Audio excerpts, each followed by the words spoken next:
Alright, ka-EV, welcome back to EV Channel PH. At ngayon ay nakasakay tayo sa Green GSM Taxi.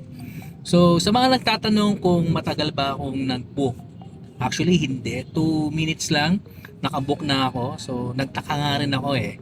Kasi ang sabi ng mga ilan dun sa YouTube channel natin, kesyo ang tagal, mura nga, mapapamura ka naman sa tagal. Ganon, yung mga ganon mga comments sa mga nauna nang nanood sa atin. So again, ngayon ay talagang mabilis na.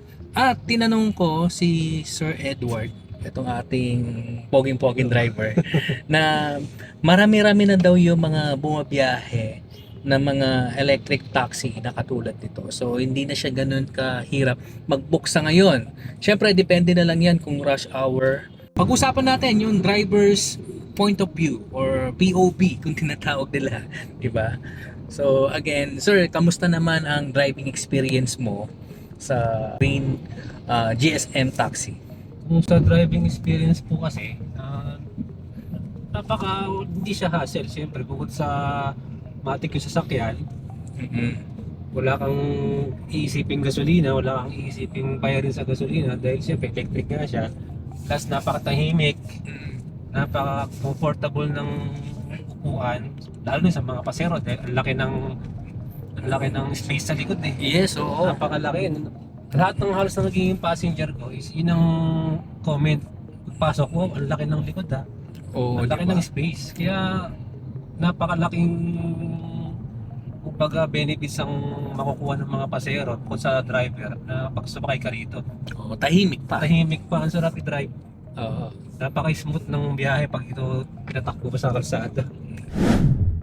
Sabi pala ni sir kanina, dati siyang taxi driver. Para sa taxi, sir, ano ang experience mo?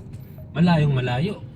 Kasi Malayo. nga, bukod sa marami kang makukuhang pasahero, pati feedback ng mga pasahero is mas maganda kasi nga bukod sa bago, pogi sa sakyan. Oo, pogi. Maganda yung unit, kaya mas marami kang nakahatak na pasahero. Siyempre, bago yung unit eh. Siyempre, lahat ng mga Pinoy gusto maka-experience ng bago.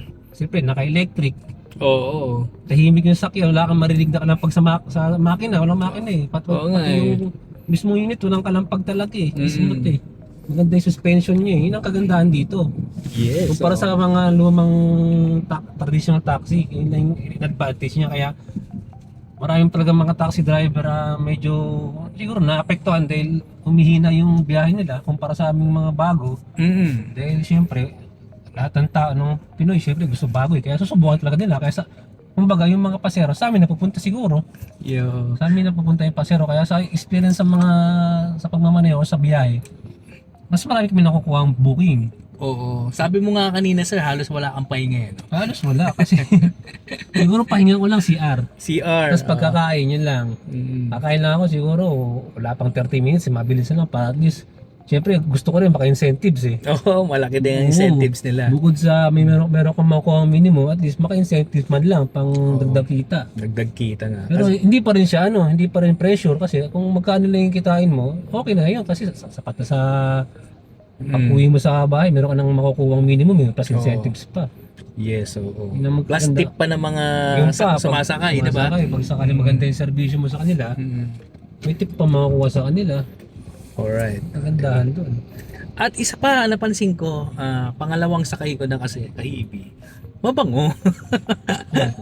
Mabango yung ganito, mabango. Kasi kumpara mo naman, hindi ko naman minamaliit yung ibang mga taxi. Pero most of the time na sumasakay tayo kasi ng taxi, madalas nachichempo tayo sa mga, alam na, minsan amoy ano pa nga, LPG, yung mga Kasi meron po talaga mga taxing LPG ang ginagamit nila, hindi siya gasolina. Siyempre dito po kasi kung baka strict sa amin sa training eh. Kailangan neat yung aming pananamit, mabago talaga. Oo, mabango ba yung driver? Amoy nga. Napaka-strict po sa training namin, yun ang pinaka number one rule sa amin para at least hindi mamahaw yung sasakyan. Ay, tama. Tapos, hanggang 1:1. Wala kaming krelyebo para at least alaga namin yung unit namin. Walang ibang Kung isang driver lang, isang unit ang may hawak. Oo. Kumbaga, kayo mismo alagaan nyo yung unit nyo, no? Siyempre, kumbaga kung ano yung makikita mo sa sasakyan, Yun ang ugali ng driver. Kung baboy yung loob ng sasakyan, Pagdugyot, no? dugyot din yung driver. Oo, tama. Doon mo masasalamin yun eh. Kaya dapat talaga ganoon ang ginagawa sa training. Para at least mahalagaan din yung mismong sasakyan na binibigay sa amin. Siyempre, ito yung anak buhay namin eh. Alright. Dapat talaga ganoon ang gagawin. Parang gusto ko na mag-apply dito. 1 week lang pwede? Ito naman. So, isa pa, ang turing sa amin, kailangan pag sakaling binigyan ka ng isang sasakyan, pinahiram ka or binigyan ka ng unit para makabiyay, ituring mong parang sa'yo. Oh. Yung pinaka maganda no kasi nga, yung iba kasi, iisipin nila, para lang kumita at biyay ng biyay, wala nang, kumbaga, hindi naman sa akin yun eh, sabihin hindi naman sa akin yun eh. Oh. Baratan lang banat. Hindi, dapat alagaan mo. Hindi ka pwedeng basta magsakay-sakay na kung anong syempre, number 1, pati yung mga malalansa, bawal pa magsakay malansa. Basta mga baho, yung overload na ng mga bagahe, hindi yung number 1, syempre, kumbaga may capacity po yung bawat sasakyan na binibigay. Lahat sasakyan, lalo na sa amin din po, syempre.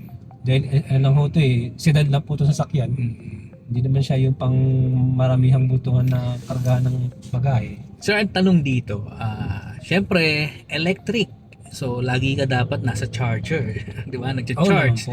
Oh, How about sa charger? May hassle ba sa'yo? sa akin hindi po eh. Dahil tuwing bumabiyahe ako, siguro sa 8 hours, sakto na yun eh. Sakto na yun. Kumbaga, uuwi pa nga ako sa garahe, meron pa akong 38% eh. Oh. Tutusin, pwede ko pang isagad yun up to 20%. Siyempre, kailangan talaga yung driver may alam. Huwag mong papabayaan yung baterya mo. Siyempre, pag pinabayaan mo, pwede ka matirikan sa kalsada. Problema mo pa yan. So, lagi kang nakamonitor. Hindi ka po pwedeng as driver ka kasi pa ng booking. Bakit may maraming booking? Yes. Monitor mo yung baterya mo. Hindi po pwedeng ganun lagi ang sistema. Kung siyempre, kailangan mo rin, kasama rin sa pag-aalaga ng unit eh. Tama. Hindi pwedeng i-discharge lagi yung baterya dahil masisira din yan. May tamang pag-charge, may tamang paano mo iuwi sa sakyan para may charge, kung ilang porsyento sa bago may charge. Yung parang ganun, siyempre. Para hindi masira or para tumagal. Oo, Yung lifespan. tama. And then, siyempre, yung mga nakikita natin na tumirik na Green GSM, isa sa mga dahilan daw doon, low-bat. Kasi nga, yan nga, improper management nung tawag dito, yung paggamit ng baterya. So, hindi nila tinitingnan na malolobat na pala sila, kumukuha pa ng booking. So, syempre, pag kumuha ka ng booking, kailangan mong ihatid. Paano naman yung pauwi mo, di ba? Kung malowbat ka sa daan, kasalanan na ng driver yon, di ba? Kahit naman anong klaseng EV yan eh. Kailangan talaga monitor yan. Hindi pwede hindi pabayaan yan. Yes. Oo. So, overall, sa point of view ng isang driver, nasisiyahan po ba kayo? Oo naman, nasisiyahan ako dahil yung benefits na makukuha mo sa kumpanya maganda. Plus yung pagdadrive mo, plus yung mga paserong nisasakay mo is marami. Tsaka masaya sila, di ba? Tama Oo, ba? masaya sila. Lahat ng sumasakay dito, walang sinasabing negative. Siyempre, bago, tapos comfortable sa sasakyan. Sabi ko, mabango, Tama. maluwag. Yes. Basta. Mabait ang driver. Anyway, salamat Sir Edward. Nakadami rin tayo eh. So, simpleng Q&A. sa Q&A lang eh, no? Anyway, ayan, kaibi, ayan yung mga point of view ng isang driver. So, hiring pa kayo, sir. Tama. Tuloy ang hiring. Kung mga gusto mag-apply ng driver dyan, punta lang sabay sa Caloocan. Oo, punta lang pala kayo sa Caloocan. No? So, hiring pa rin. Kung gusto nyo maging driver ng Green GSM, ayan, hiring pa rin Apply sila. na. Apply na. Diba? Komportableng i-drive, malamig sa loob, Sobrang lamig. at komportable yung upuan mo, sir. Tama.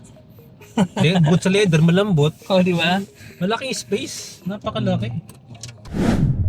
Again, kaibi, kung gusto mo ng mga content or news about electric vehicle, please follow EV Channel PH at mag-subscribe na rin kayo sa ating YouTube channel. Again, this is Smart from EV Channel PH. Stay charged. Drive electric. The city lights tonight, electric dreams taking flight.